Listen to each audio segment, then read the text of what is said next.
This Week in Virology, the podcast about viruses, the kind that make you sick.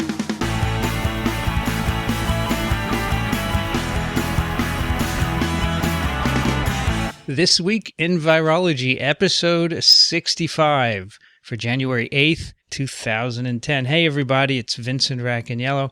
It's time for a Friday afternoon discussion about viruses. And joining me today from Western Massachusetts in the process of getting snowed in is Alan Dove.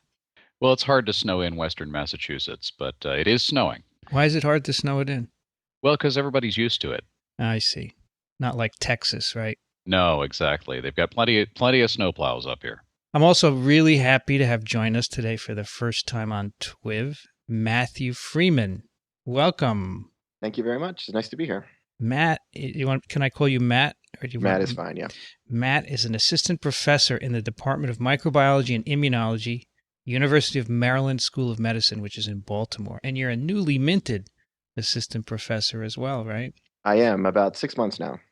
Doesn't come any newer than that. And I remember those days many, many years ago. Well, Matt came to our attention back in August. He wrote us a letter on TWiV, which we read, and we'd had Eric Donaldson on a previous TWiV, and we talked about looking at bat viruses. And Matt emailed us and said, hey, we're doing that. So now I thought we would get him on and talk about it. So that's one of the things we're going to do today. But first, I wanted to just go over your training, because our listeners always like to hear where scientists have come from. Sure. So tell us, I think you're a native Baltimorean, right? I am. I grew up in the suburbs outside of Baltimore, in Owings Mills, and then I went to Washington University in St. Louis for my undergrad degree in biology. And while I was there, I worked in the lab of Craig Picard, who is actually now the head of biology or plant biology at Indiana University. But while he was there, we worked on ribosomal RNA silencing in plants and Arabidopsis. So I worked in there all 4 years as an undergrad. And then I went to Johns Hopkins University for my PhD and worked in the lab of Brendan Cormack on yeast, and basically worked on yeast adhesins and yeast cell wall proteins, a little bit of pathogenesis. And I knew I kind of wanted to stay in the pathogenesis field. So, and my wife was an MD PhD relocating to North Carolina to finish her MD. And I found the lab of Ralph Barrick at UNC Chapel Hill, working on the SARS coronavirus and pathogenesis and replication strategies. And so I started in that lab, focusing on innate immunity and the interferon antagonists encoded in the virus, and then switched to a little bit more pathogenesis side and try to understand the host molecules that are important in pathogenesis for SARS. And then I was there for several years, and then now moved to my own lab here at University of Maryland, basically continuing the work I did there on interferon antagonists and staying with the pathogenesis side and the host as well. So we have a lot of mouse pathogenesis studies that we're going to be starting up to try to understand basically from both sides what part of the virus kills people or made it such a severe coronavirus infection when it emerged, and then also how the host responds to it differently than most other viruses. So now what I don't understand is how you grew up in Owings Mills, did a postdoc at Hopkins, and are now at University of Maryland, and you haven't called either of us Hun yet. Yes, I have I have a mild Baltimore accent. I say water. That's okay. There you go. Oh, is that right? It's water. But you don't put it in the zinc. No. I grew up in Annapolis. So. Oh, okay. Yes. There's a lot of Hun, a lot of Balmer, a lot of going down the ocean. So yes. there is a strong Baltimore accent, which I have usually not picked up. So did you particularly want to go back to Baltimore, or is that just where you ended up? Well, we, as you know, the numbers of professorial jobs are limited for postdocs generally. But we did have a couple offers, and my wife is actually from St. Louis.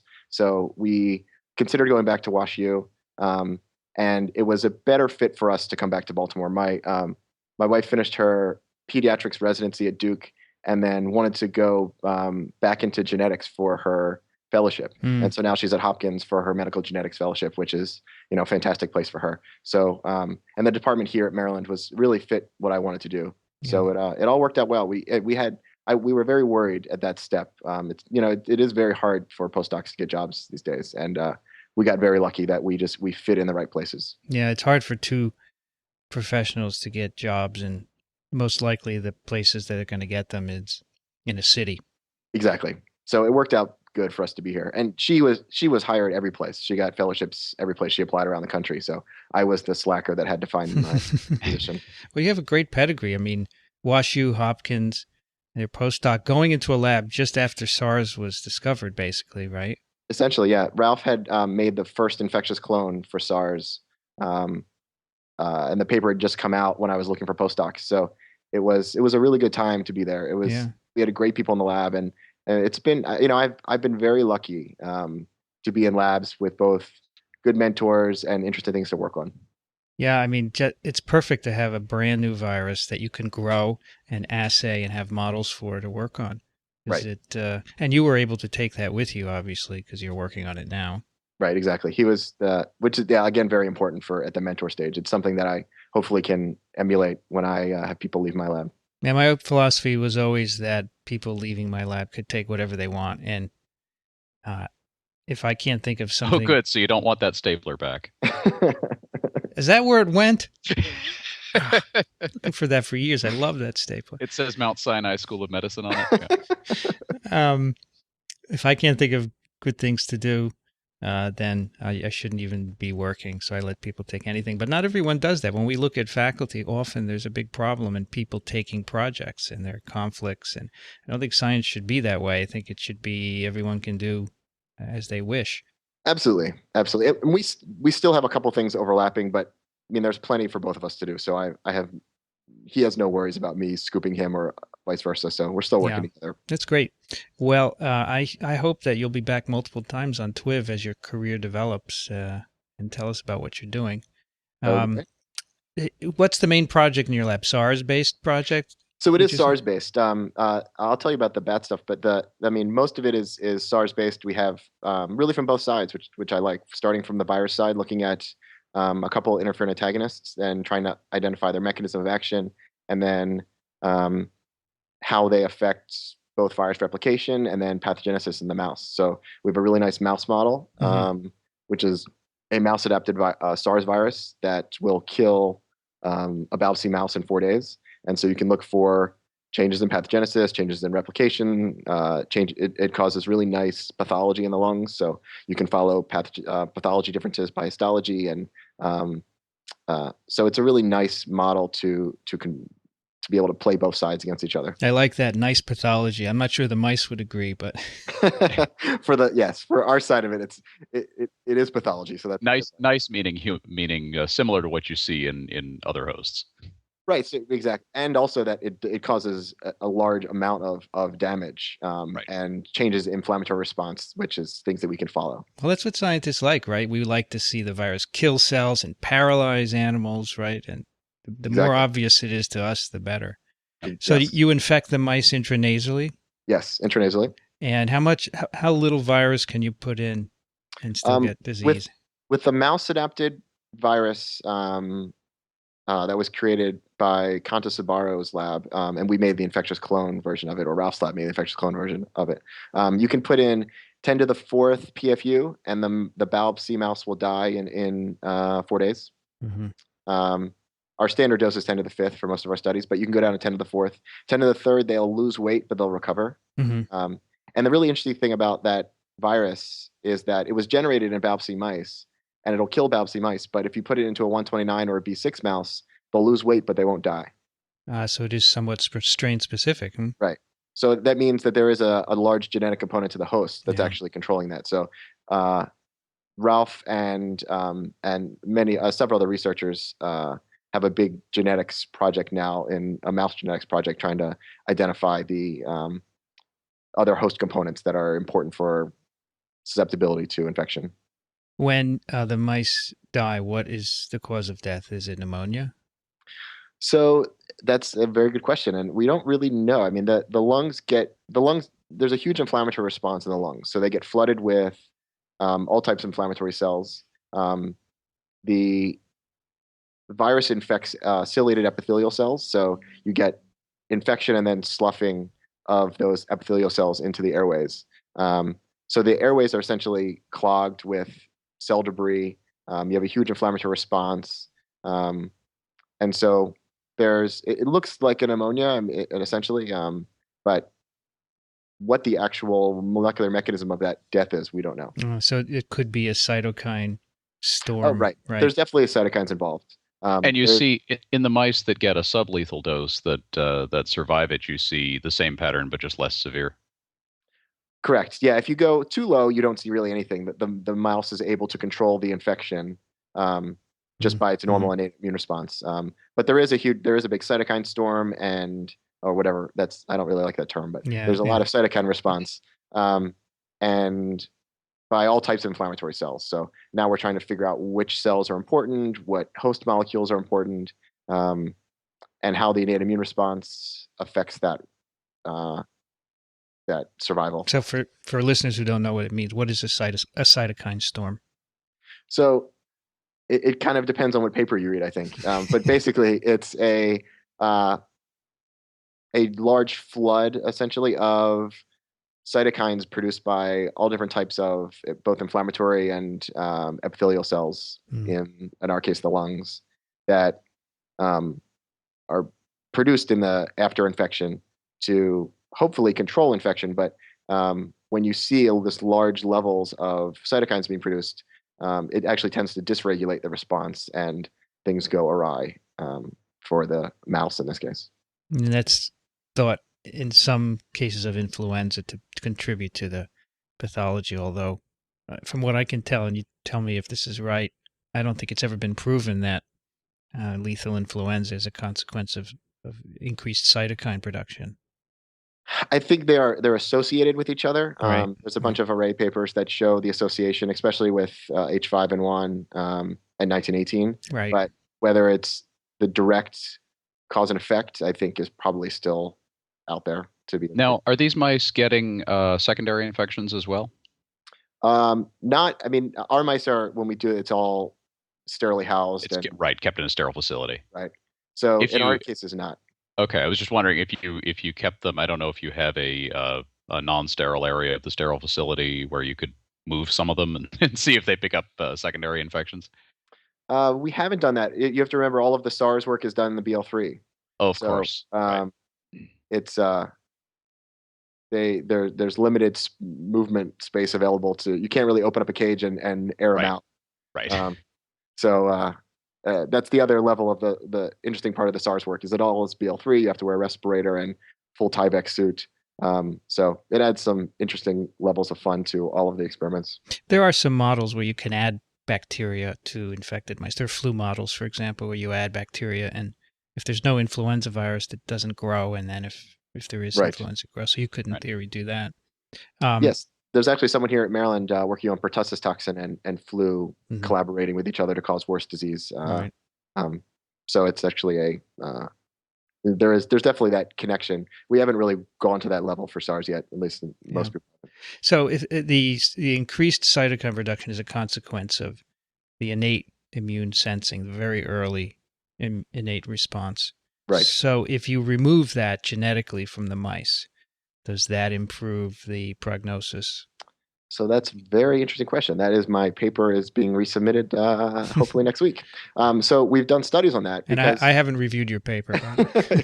Because we've identified a bunch of interferon antagonists from the virus that will affect both different signaling pathways for interferon induction and signaling. But that's only going to affect the infected cells where the virus is. Mm-hmm. The surrounding cells, there's no antagonists that are affecting those.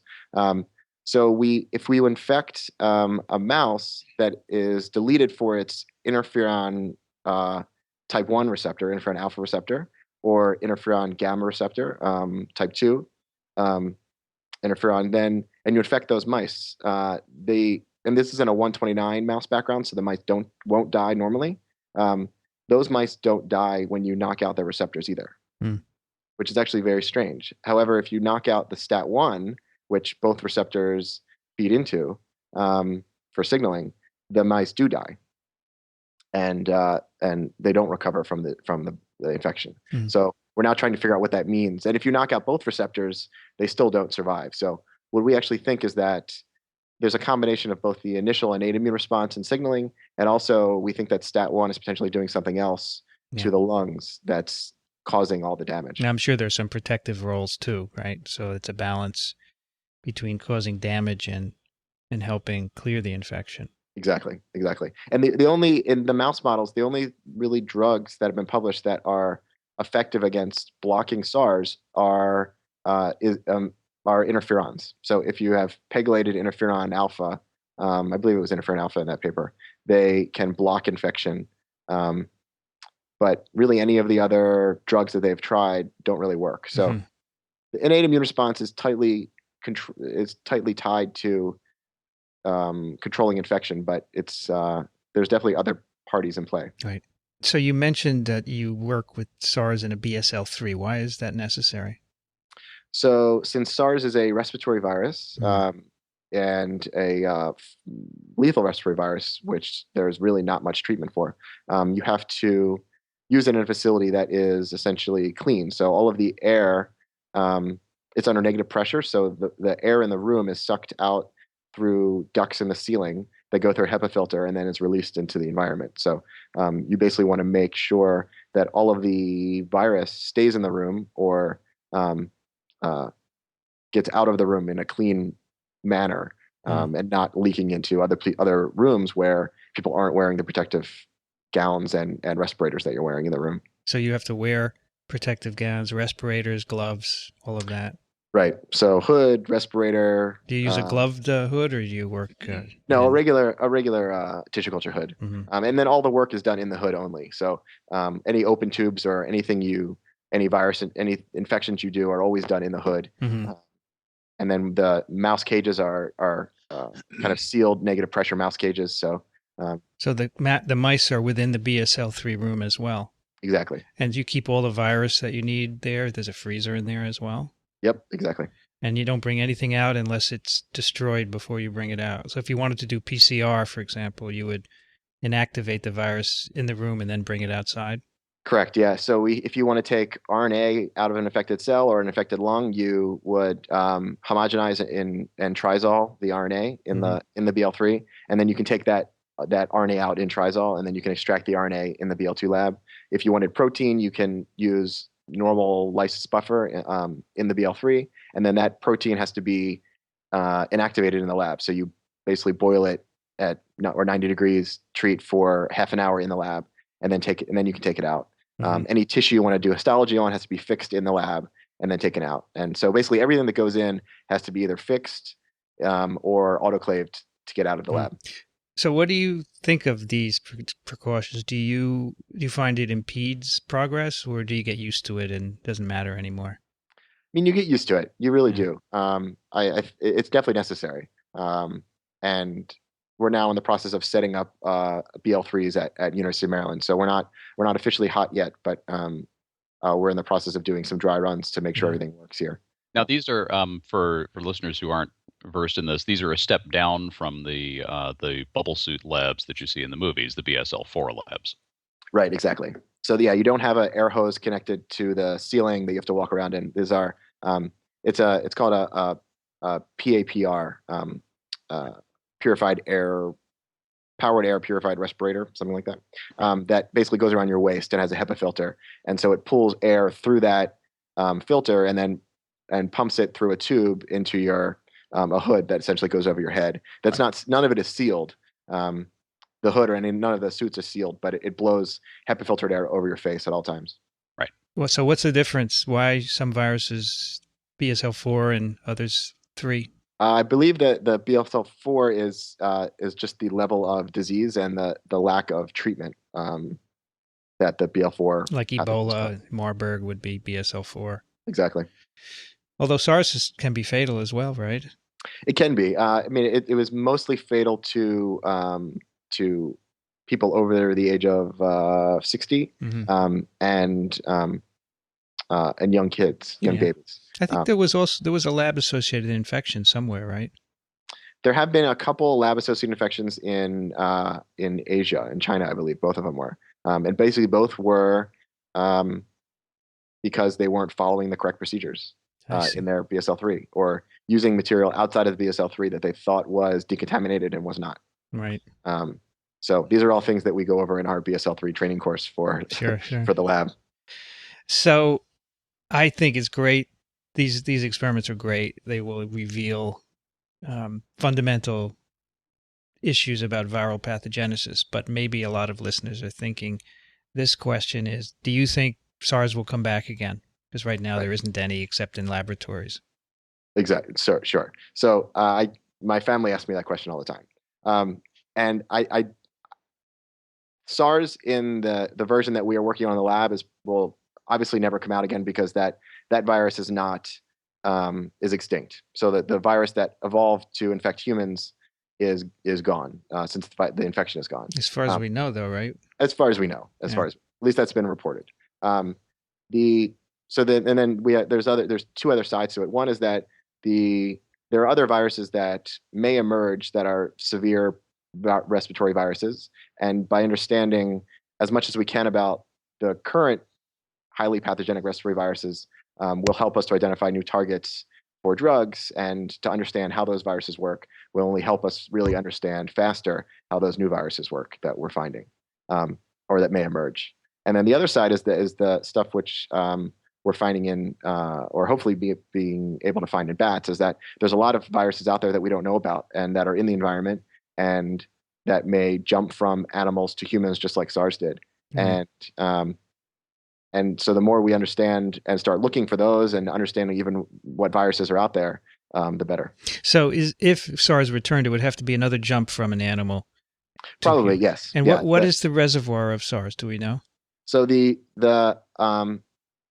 reservoir for SARS the parent of SARS is they found in caves in the outside of Hong Kong and all over China is a bat. So the Chinese horseshoe bat carries with it the clear parent, or thought to be at least the clear parent for the SARS coronavirus that was found in humans. And phylogenetically, you can actually follow the mutations from that virus through animals, through civet cats, and into humans. And as far as we know, that virus isn't in any other bats worldwide. No, but there are other coronaviruses now that people have started looking. Okay. So if SARS reemerged, one mechanism would be for the same virus to come out of bats again, go through civets and into humans. Right, exactly. I mean, and it probably wouldn't evolve exactly the same way. I mean, I think it would probably produce a different virus, even if it did evolve from there. But that's at least a reservoir, yes. Well, I think that's a good segue to your bat work. Sure. So we learned, as I said in August, that you were looking at the viruses in bats. So tell us about that. I think that's great. So this is a project that I'm going to take minor credit for. It's Eric Donaldson at UNC Chapel Hill, who is a research associate in Ralph Barrick's lab, is really the head of this project. And Eric, myself, and Ed Gates through University of Maryland are working on this project together. And Ed is our bat ecologist. And so the project is basically to look in bats in Western Maryland, because that's where Ed, the bats that he studies are, and to look for viruses that are in the bats. Mm-hmm. And no one's really done this, I think, at this level that we're doing it here. And the idea is to basically isolate viruses from the feces of bats, since we can't take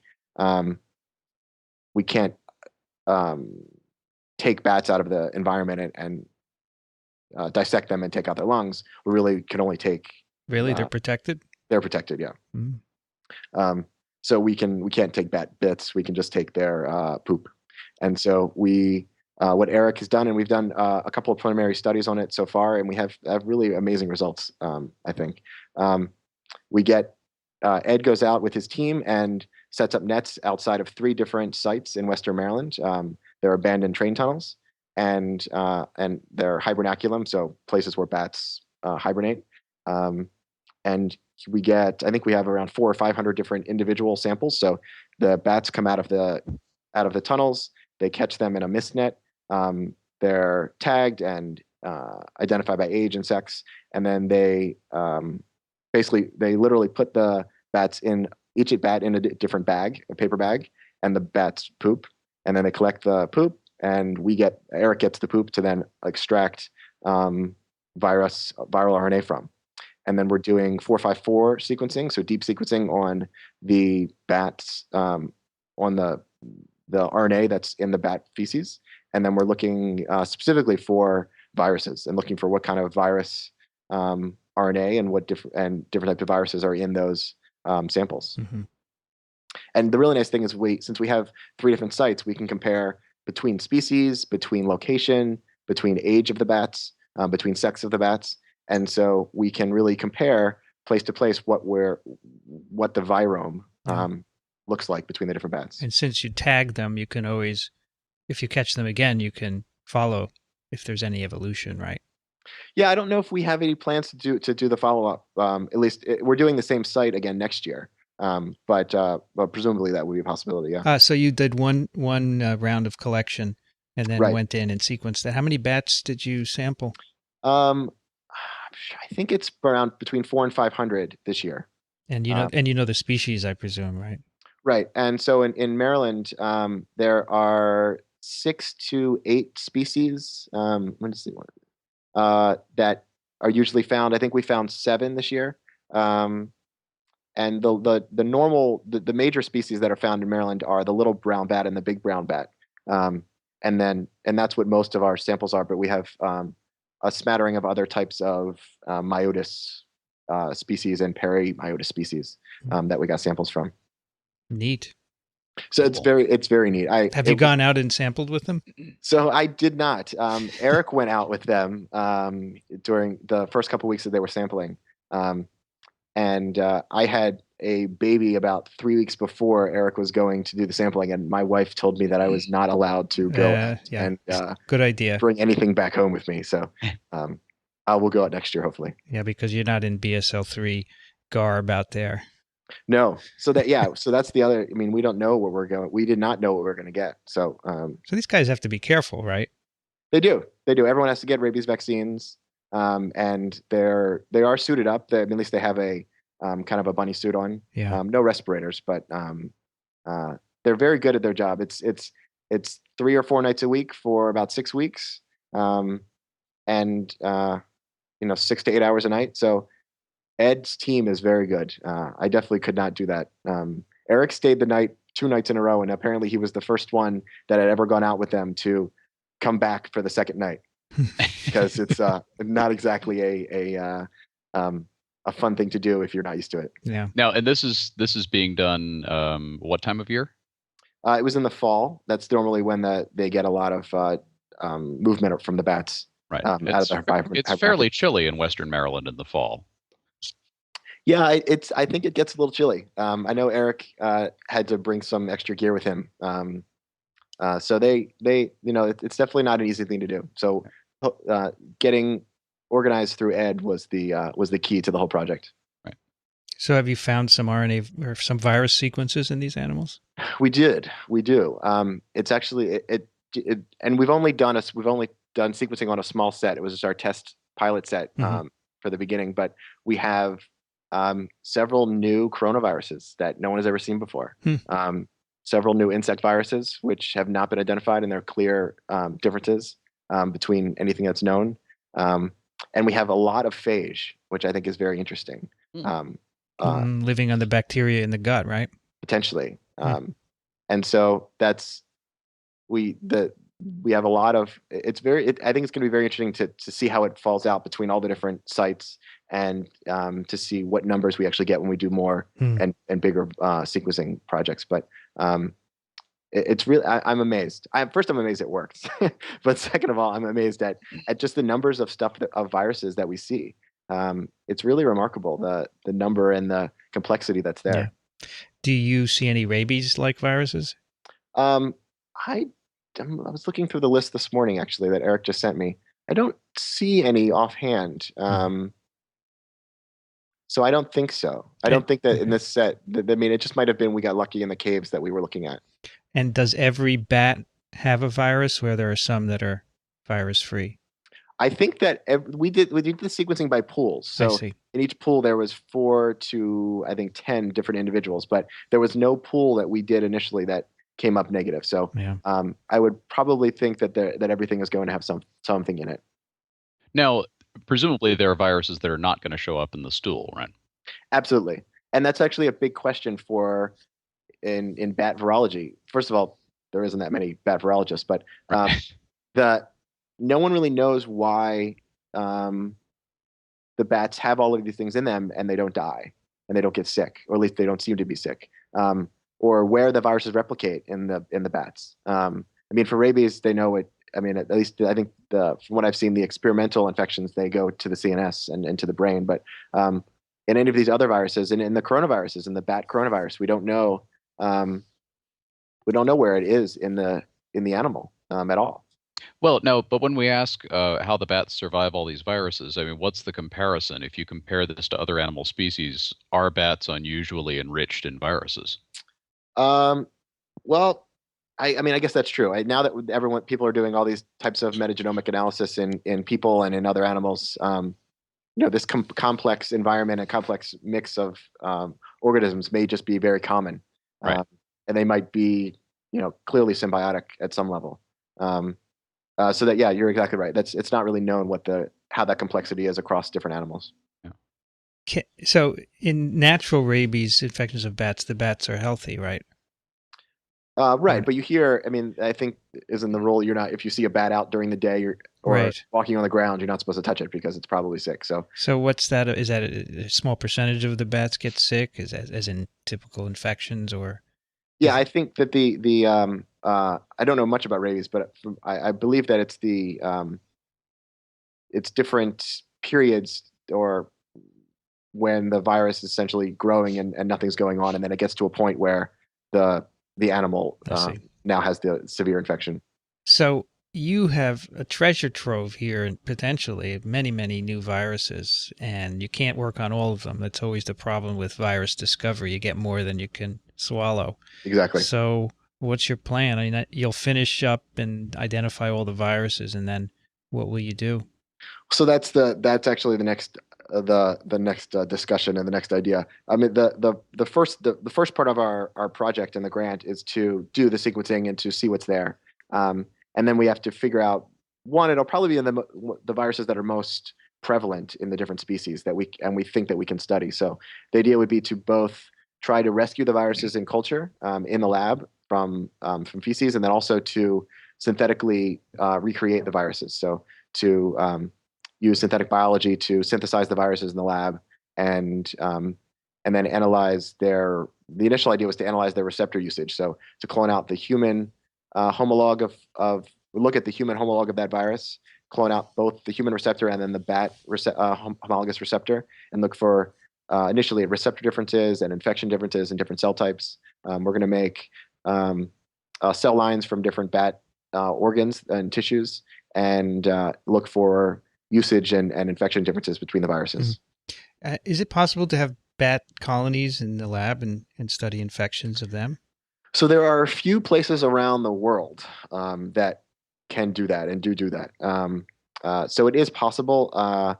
When you throw a BL3 virus on top of that, it gets very difficult. So there's one group in Australia, Lin Fa Wang, who has a bat BL3 colony. Mm-hmm. And he works on the Hendra virus. So they have these giant fruit bats that get infected with Hendra, and then the Hendra gets transmitted to horses and pigs around pig farms, and then unfortunately to people. And then it's very lethal in people. So they're trying to understand pathogenesis rules and how that works in those fruit bats.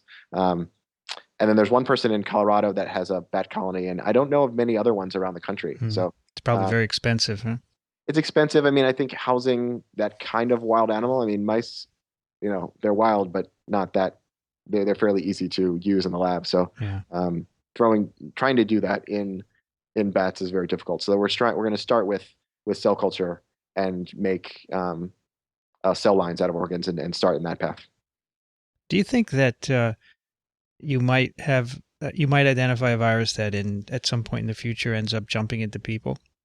I think that's exactly our idea. I mean, I think that there could easily be. I mean, that's exactly what happened for SARS. And Hmm. if someone was doing this study in 2001 in China, they could have easily identified this coronavirus Yeah, that was potentially SARS. And you don't know what is potentially going to jump, um, but you have, I think the first step is to know what's there. sure. Does the SARS coronavirus come out in the stool Of of bats, bats? I believe so. Yeah, they did Okay. that. That's how they initially did it. So clearly we have to do similar studies all over the world, right? Not just in Western Maryland.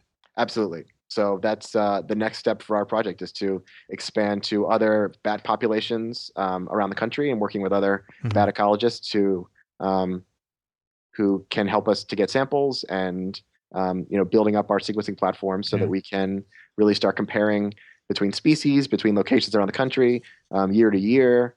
So I think that's actually the most interesting question is how does the viruses spread? How do the viruses spread between um, the same species in a cave? Do they spread between bats and rodents? Can you follow that jump into other animals as well and between caves? So all of that's interesting. And on top of that, the us in the Northeast, there's a disease called white nose syndrome, which is killing a lot of bats. Hmm. Right. In New York State and North, it's 90+% of the bats are gone in the hibernaculum. So, and no one really there's a fungus associated with that infection and that death, but there really isn't a cause and effect yet. And so the idea is, one thing that might come up from this is that there's a virus associated with that potentially diminished immune response, which then allows for the fungus to go and kill the bat. So, I mean, all of that's tied in, and I think I think it's a gold mine. I think we're in the middle of this right now, or just beginning of it now, and the amount of stuff that we have is kind of remarkable to me. So you pick bats because they're a prevalent species and they have viruses, but what other animals would be useful to look at in the same way? I think you could do rodents very similarly. Wild rodents that are, I mean, they're interacting with both the caves and also, um, uh, human population at Sure. many levels. Um, Easily do birds. I mean, I think with West Nile that highlighted the idea for birds interacting with both people and the environment. Since bats eat tons of mosquitoes and insects, um, I think one of the things we're seeing a lot of in the bat sequencing is that we're seeing a lot of insect viruses. So um, just to understand the association between the insects Mm. and the animals that eat them.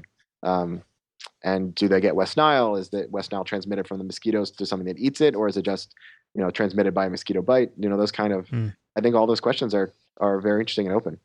Yeah, I think this underscores the multidisciplinary nature of virology now that you get ecologists and virologists, computational people all together. You can't do it by yourself.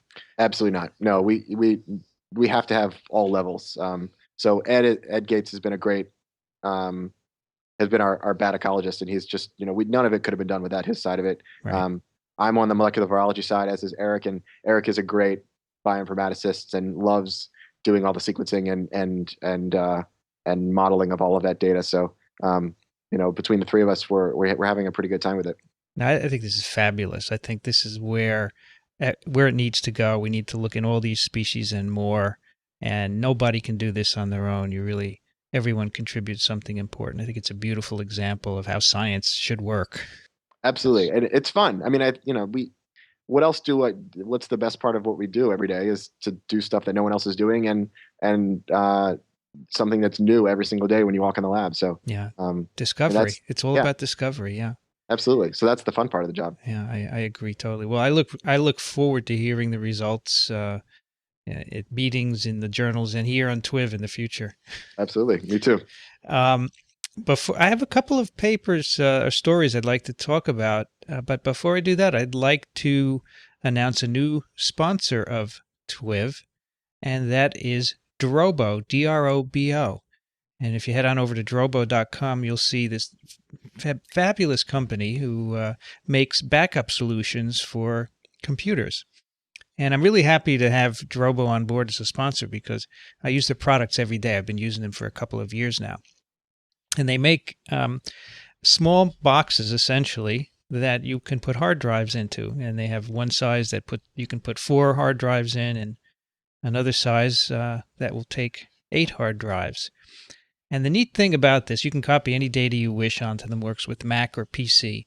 The data is distributed over the drive so that if any single drive fails, you just pull it out, pop a new one in, and all the data are restored. It's a RAID device. It's a RAID device, and it's a proprietary kind of RAID. You can use hard drives of different manufacturers, different sizes, different speeds. Doesn't matter. You just pop I totally them in. want one of these things. I'm sorry, I know you're in the middle of making a plug, but I'm looking at the website. This is awesome. Well, we have a deal for TWiV listeners, so just stay tuned. I bought one of these about 2 years ago because I had lots of kid photos and my iTunes library was getting huge, and I popped it onto that. I started out with 4 250 gig drives, and then as it filled up, I just put in larger and larger drives. Now you can buy a terabyte drive for about $80. And in theory, the whole thing can hold 4 terabyte drives for 16 terabytes total. Although I think the biggest now is available commercially is a 2 terabyte drive. At some point, one of my drives failed.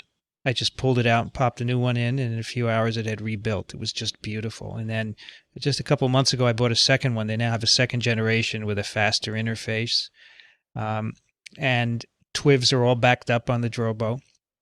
I plan to get one here in the lab. This is perfect for research. You can back up all your data. If you do a lot of genomic stuff like you are doing, Eric, a Drobo is beautiful because it's protected. Medical practices, too, would benefit by having records on this. We're going to buy one of these for our department because we do a nightly backup of everyone's computers automatically, and we've been using a commercial RAID, which is a headache to maintain. And this is so simple. This is the way to go. So I encourage everyone to check it out at drobo.com. And they've been kind enough to put together the following discount program for listeners of TWiV. If you want a Drobo, which is the base model, you get $50 off. Or if you buy a Drobo S, either empty or with drives, and I should say you can buy them empty or you can buy them from them with drives, or you can buy your own drives, $100 off on a Drobo S. And you have to go to www.drobostore.com and use the discount code Vincent, which is my name, all in capital letters. And that offer is valid through March 31st, 2010. North America only at the moment, but if there's anyone outside of North America that would like to take advantage of it, let us know, and Drobo will work something out. So I'll tell you more stories about Drobo in future episodes because I have all kinds of interesting tidbits. I love the product. I think it's fabulous, and we're really grateful that they're supporting TWiV. Awesome. Yeah, it's great. Very good. All right, so one story just came out in the last few days and actually was sent to me by a number of listeners. Tate was one of the first who sent this to me. It was a study in the UK of patients with chronic fatigue syndrome, and just the last TWiV, which we reviewed 10 virology stories of 2009, you might recall we did a story about this virus XMRV, which has been identified in a good fraction of American chronic fatigue patients. So in this study, they looked in chronic fatigue patients in the UK. Very simple study published in PLOS One. The title, Failure to Detect the Novel Retrovirus XMRV in Chronic Fatigue Syndrome. They took 186. Which pretty much says it all. I'm amazed at how simple this is. They took 186 blood samples, and they just did PCR for viral RNA. And if you go to Virology blog, I did a post on this yesterday, and there's the gel. All the lanes are blank except for the control. Just amazing. And so no XMRV in these people. So they say either the science paper is wrong or there are geographical differences in the distribution of this virus. I guess both of which could be right. But both groups are getting involved in a you said, I said, you did, I did kind of argument now, which is kind of depressing. They're all being defensive, which is too bad because the real issue here is to help patients, right? So Right. This is not. I mean, people get invested in their data, and of course, patient groups have gotten invested in this, and there's a clinic that's heavily, yeah, literally invested in it. yeah, But it's an interesting scientific question: is this virus or is it not yeah. associated with this condition? Yeah, I think it'll be sorted out in the coming months. Obviously, we'll have more of these kinds of studies, and we'll see. But the authors of this paper say, wow, the other study wasn't properly controlled. Now, I got, after I posted this yesterday on my blog, a bunch of comments already went up, and I got an email from Patrick Moore, who is a virologist at the University of Pittsburgh. And he's one of the guys, Moore and Chang discovered Kaposi's sarcoma virus here at Columbia a number of years ago. And he said that the original science paper had some issues as well. He said they used, for example, nested PCR on non-randomized and non-blinded samples, which is a recipe for uncontrolled PCR contamination. And he said southern blotting was not done, which would have addressed this. He said a lot of the blood work was strange. He said the amount of infection that they observed seemed way too high for clinical specimens. And he also said the definition of chronic fatigue wasn't clear. The controls weren't included. And he concludes by saying, for a disease whose diagnosis is controversial, a clear statement of where and how the cases and controls were selected is a critical first step. That's what I was wondering, is what the definition of chronic fatigue syndrome may be completely different between these two groups as well. Well, I thought that the new paper from the UK group, I thought that they, in their paper, said, well, we use the same definition as the American study. But someone has posted a comment on my blog saying, unfortunately, confirmed CFS patients in the UK are usually anything but. The criteria for CFS depends on having no sign of organic illness, including the signs that are actually hallmarks of CFS. So we're having a fighting match here, clearly. And when the dust settles, we'll know. I don't really know what to say. I know there are flaws in the science study, but this is a real virus, as we've said. Yeah. And either way, it's going to be interesting to see how it sorts out.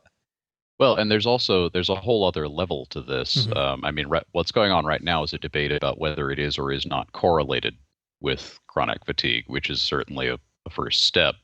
But then beyond that, there's the question of whether it has any causal role whatsoever. Sure. So even if it does correlate with the disease, and that's still being sorted out, we don't know if it's causal or if it's just an opportunist.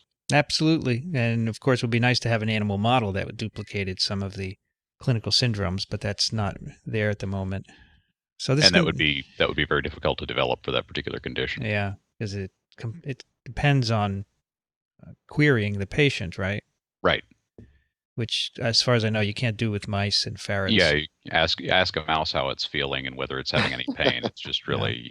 You never get straight answers from them. Which underlies the problem that you need to have some kind of diagnostic, right? And there isn't anything. Right.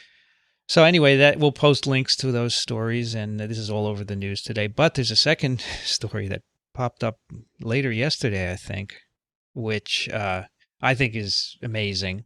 It's in Nature, endogenous non-retroviral RNA virus elements in mammalian genomes. This, to me, is frankly astonishing.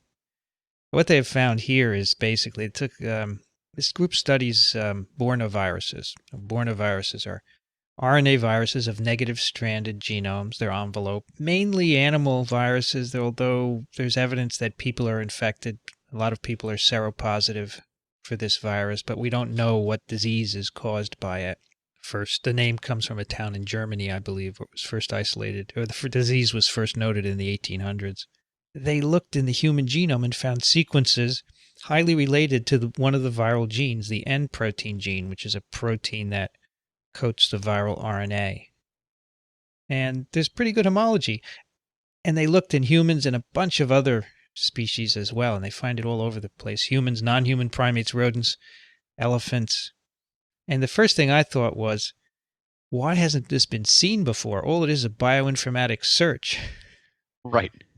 I would have thought that every viral protein coding region has already been blasted against the human genome, but maybe I'm wrong. I mean, I haven't done it for polio. Have you done it for SARS, No, Matt? I mean, I guess I blasted SARS proteins against the database, but not specifically. I'm sure there are many enterprising grad students out there right now. Yeah, you can't scanning do that everything. It virus. does take some time to do that. Yeah.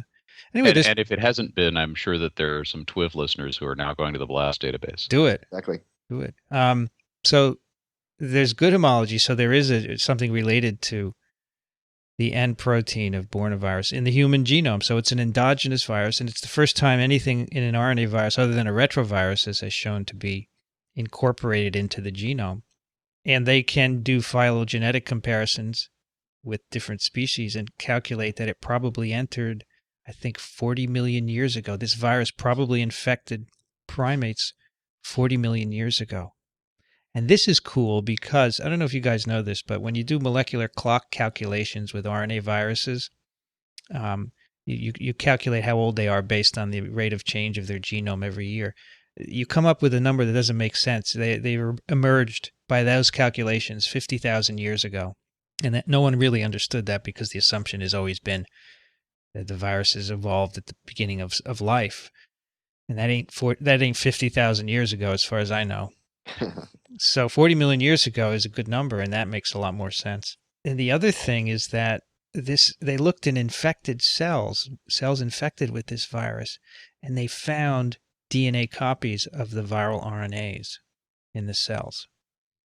So that's amazing. So that suggests the mechanism by which this happens, right? Right. Somehow the viral RNAs are copied to DNA. So that involves an enzyme called reverse transcriptase, and what they suggest is there are reverse transcriptases in the genome of many animals, including humans, and that they could have done that. And the way that these Borna DNAs integrate into the genome suggests that it's these endogenous reverse transcriptase, because you get when the viral DNA integrates, you get a duplication of the cell sequence at both sides of the integration site. And that's characteristic of reverse transcriptase mediated integration. So I think this is amazing. And I don't know what it means. I think it's amazing they could see it. They could see integration in culture. Yeah, that's pretty amazing. I mean, that's phenomenal. They cite a paper, and in the beginning of this paper is very interesting. Retros are the only group of viruses known to have left a fossil record, although many other viruses, including non-retroviral RNA viruses, are known to generate DNA forms of their own genomes. So when I was a graduate student, there was a paper published by a fellow at Rutgers, actually. Robert Simpson, I think was his name. And he said that respiratory syncytial virus, which is an RNA virus, is copied to DNA and then integrates into the cell. And they actually cite this paper in this today's Nature paper that we're talking about. And that's since been proven to be a phony and wrong. And it's 1975, totally wrong. I remember that as a graduate student because we were talking about it all the time. Wow, RNA viruses could integrate into the cell, not be retroviruses, but that's wrong. And the only other example is arenaviruses have been shown to make DNA in cells, or I should say DNA copies of arenaviruses, which are also RNA viruses, have shown to arise in cells. And that's, again, by copying by a cellular reverse transcriptase. So I don't think there are a lot of examples of that. But this is the first where it's integrated. So someone wrote to me yesterday, Wayne, he wrote, "Can you please discuss this article?" And he sent a link to the one we're talking about. And he says, "I would like to better understand why viral DNA is kept in mammalian DNA. Does the viral DNA provide a survival advantage? If not, how does the embedded viral DNA survive the process of evolution? Or is the virus continually incorporating its DNA into each generation?" So it's not being incorporated in each generation. These are old viruses. They're ancient. You can tell that by sequence comparisons over phylogenies. So they infected years ago, and they're there, and they must confer some advantage. Otherwise, they wouldn't be there. Well, or they at least confer no disadvantage. Wouldn't they just go away, though, eventually and be recombined Very, out? very slowly. I mean, evolution is kind of bureaucratic. It's much quicker to add than to subtract. So you're saying it could really... But 40 million years, you're right. It's an awfully long time for these things to hang around. Right. They must have integrated at some place that was advantageous to the host at some level. Right. So I looked into this just a little bit, and I found an interesting review article about these kinds of endogenous elements. And so mobile elements are things that jump around, which are somewhat related to these endogenous retroviruses, not bornavirus, for example. And they cite a bunch of examples of mutations that have been documented to happen as a consequence of having these viruses. And they say this interesting statement: whether seemingly selfish mobile elements possess any function has been a fundamental question since mobile elements were first recognized as a major component of genomes.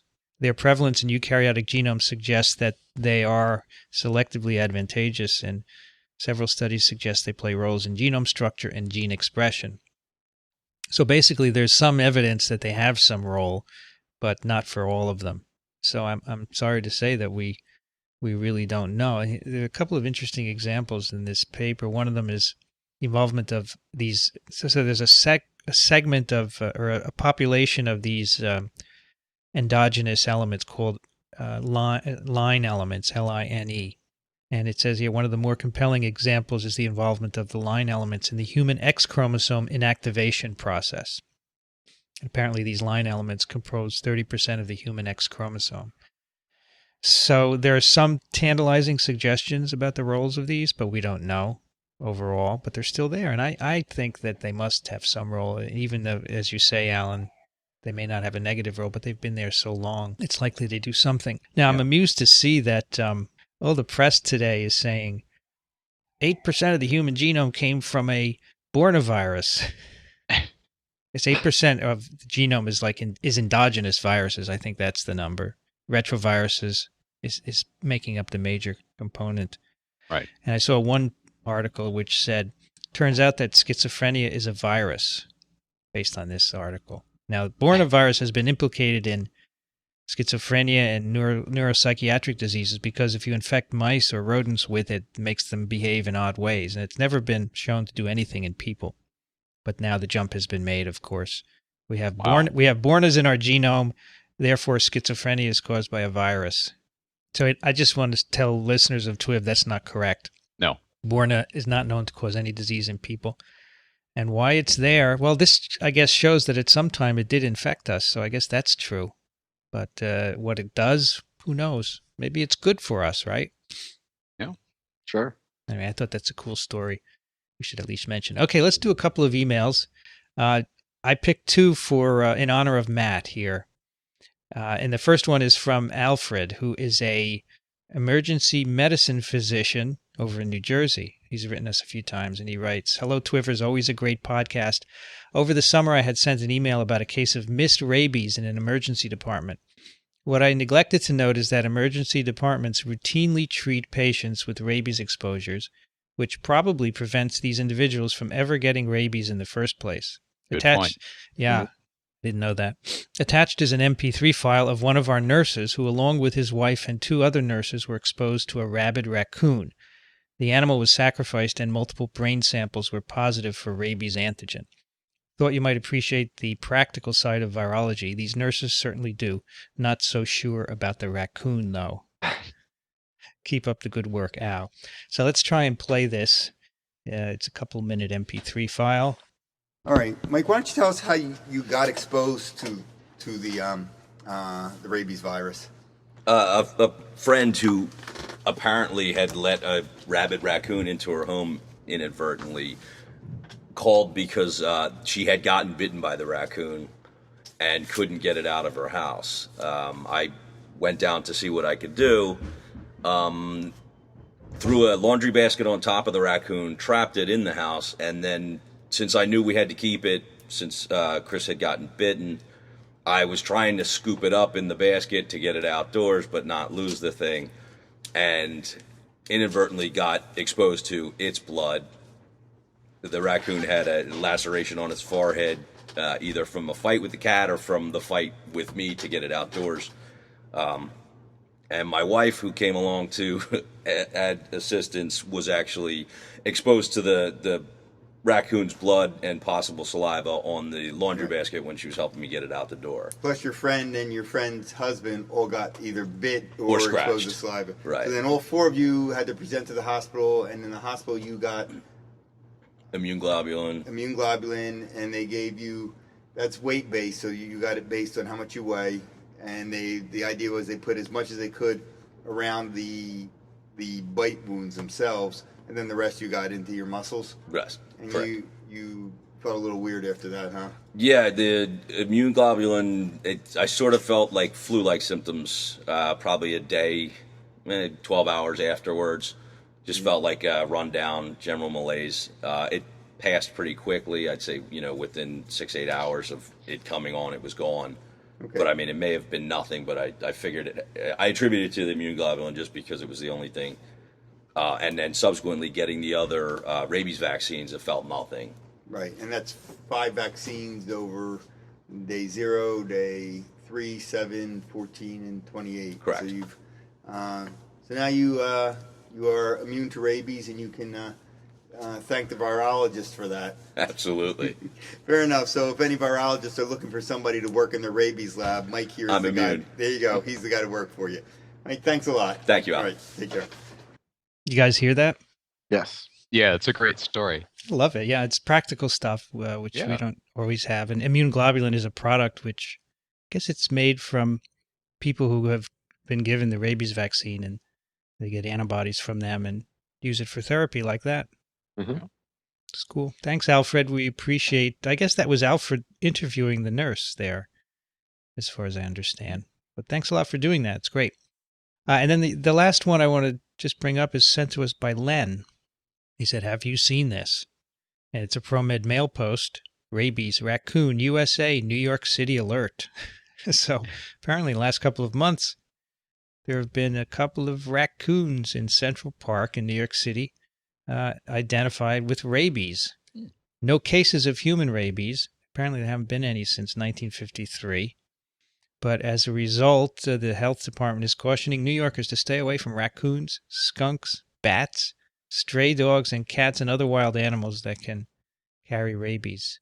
Apparently there are rabid animals throughout New York City, Bronx, Staten Island, Queens, and Manhattan, but not Brooklyn. No rabies in Brooklyn.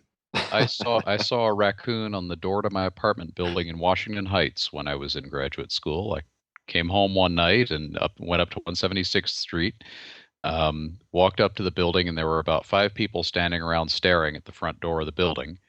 And there was a raccoon clung to they had bars on the front door of the building because it was Washington Heights, and there was this raccoon just hanging up there on the bars, looking around, looking very perplexed.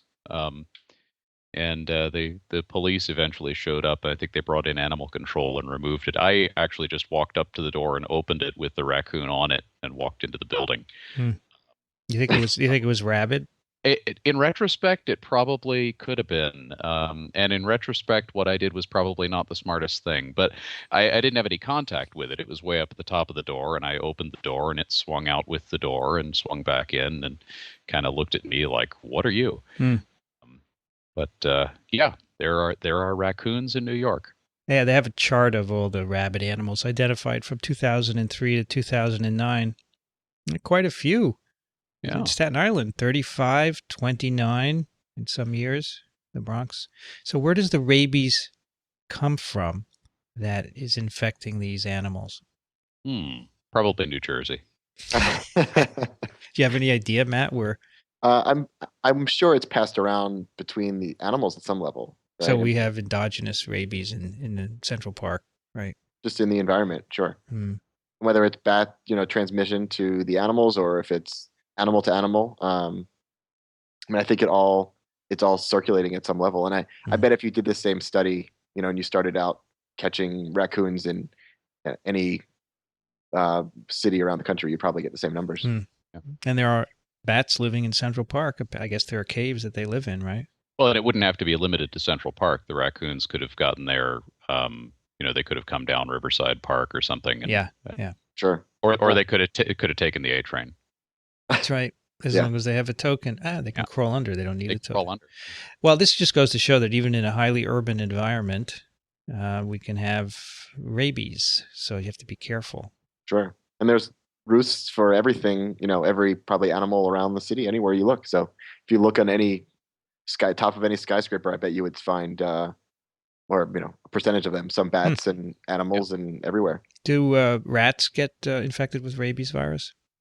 I don't know that. I was actually thinking that when you're reading the story. I'm not sure. I would imagine. I would bet they're carriers at some level, but I'm not sure. Yeah. And how about possums? Because there are also possums in New York, believe it or not. Possibly. Possibly, yeah. If raccoons do, I would think that most of the raccoon-like animals do. Yeah, the possums are often mistaken for giant rats, but they're actually or giant rats for possums, depending on yes, depending on where you're from. Let's see, rats carry a number of diseases. It varies according to the population under studies. Rats almost never carry rabies. Oh, there you go. And there's never been a case of human rabies caused by a rat bite in the United States, although they have been found rarely in other countries. So what about possums? I'm Googling it now, yes. The chance of rabies that is in an opossum is extremely rare. From the Opossum Society US.org. Yes, they say any mammal can get rabies. Well, it's interesting that Opossum Society is still around. I thought they went belly up. Roadkill. No, they made it seem like they were dead.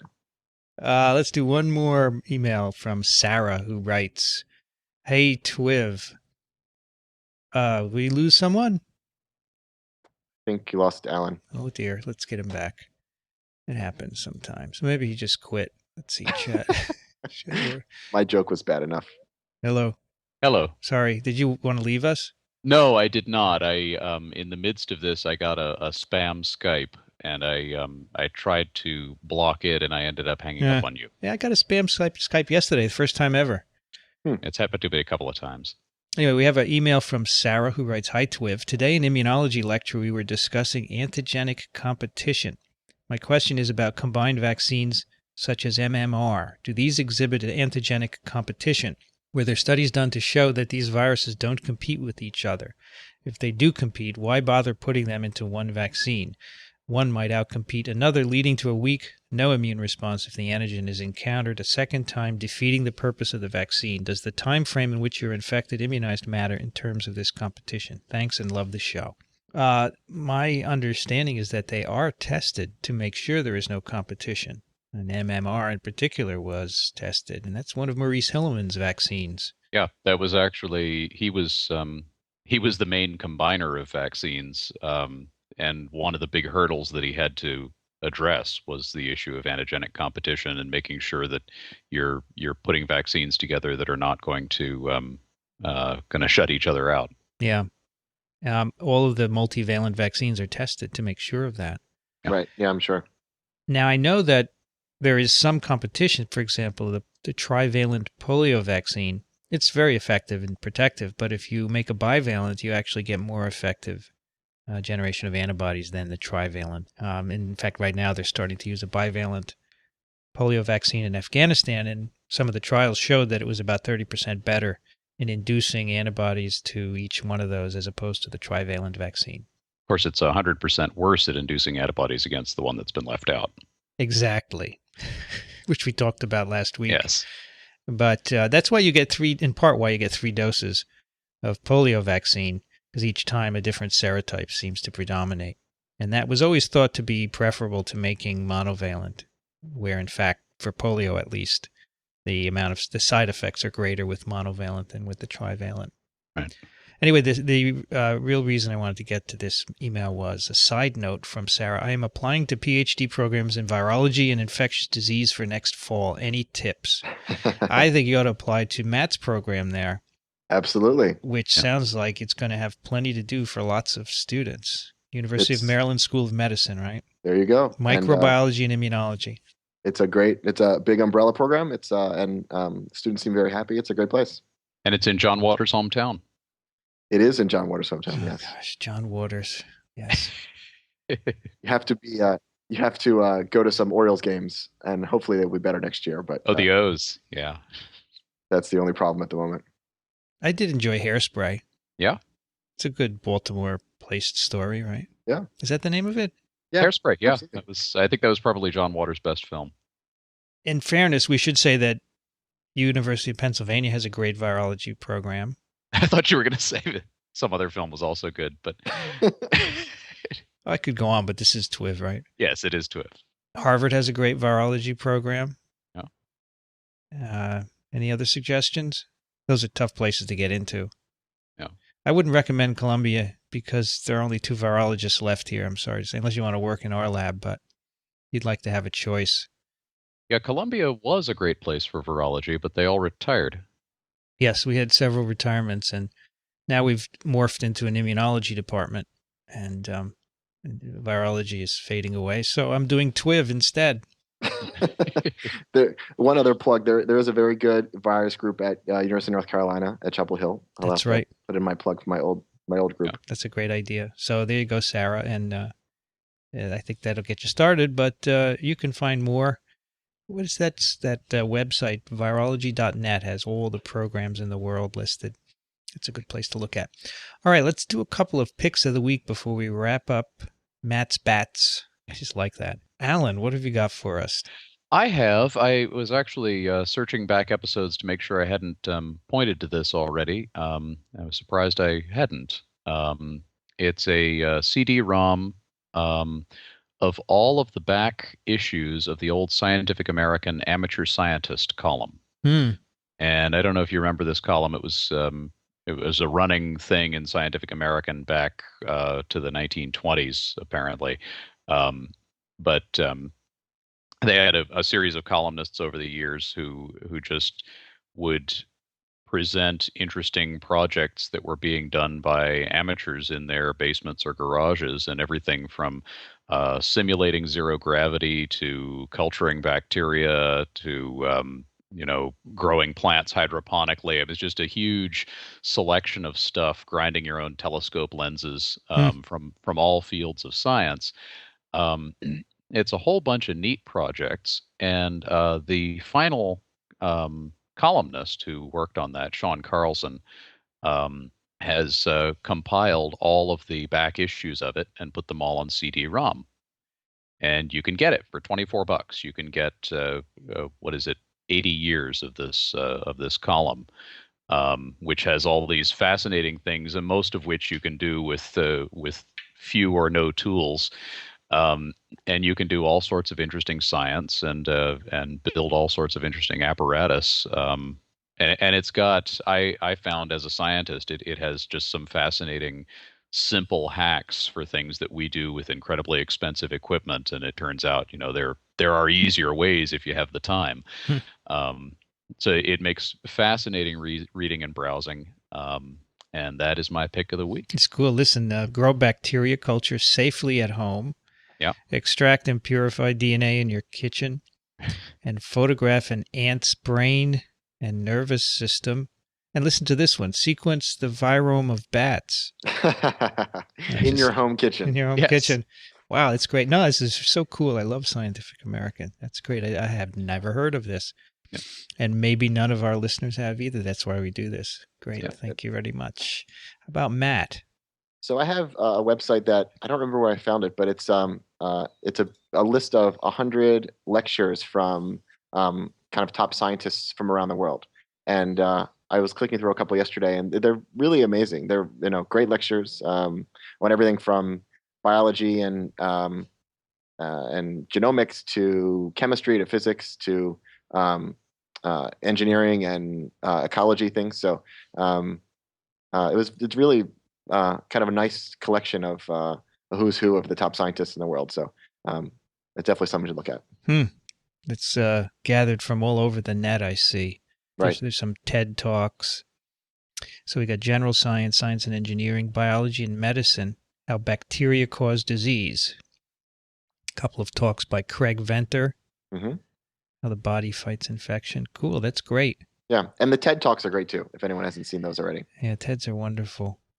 We are waiting to see Dick Despommiers' TED Talk posted, but it hasn't been yet. That's a neat link. Thanks for that. 100 incredible lectures from the world top scientists. I'm sorry, Alan, you are not on the list. Oh. Neither am I. Neither is Matt.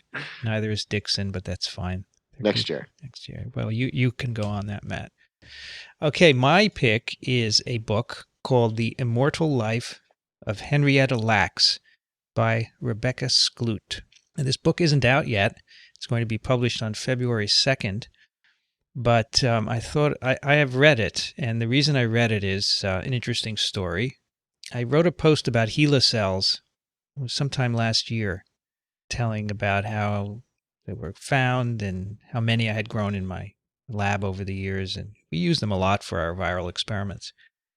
And I got an email from a writer, and it was Rebecca, and we started conversing and corresponding, and it turned out she was writing this book about Henrietta Lacks, from whom HeLa cells were made.